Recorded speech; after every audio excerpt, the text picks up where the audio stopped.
Hello! చూసారా ఇక్కడ నా హెయిర్ ఎలా ఉందో? నాలాంటి కుర్లు మీకు కూడా కావాలంటే నేను చెప్పినటువన్నీ చేసేయండనమాట.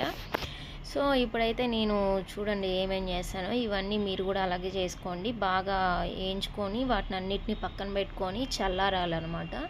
చల్లారిన తర్వాత నేను అన్ని 200 గ్రామ్స్ తీసుకున్నాననమాట. అర్లీ మార్నింగ్ హాట్ వాటర్‌లో ఏసుకొని తాగేస్తాను. లేదు అంటే మీరు మిల్క్‌లో తాగుతాను అంటే మిల్క్‌లో కూడా తాగండి.